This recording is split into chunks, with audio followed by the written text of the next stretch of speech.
អត់មែនមើលថាខ្ជូតមិនមកហ្នឹង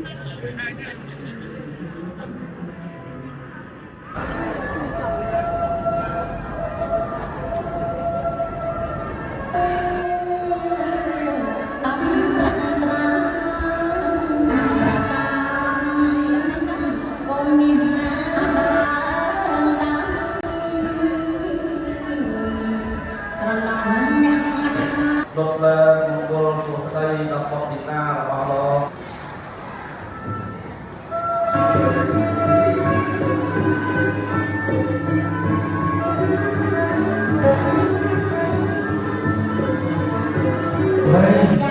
គេញ៉ាំបាយញ៉ាំទឹកទៅសិតផ្លឹកខាំក្នុងគីឡូទៅ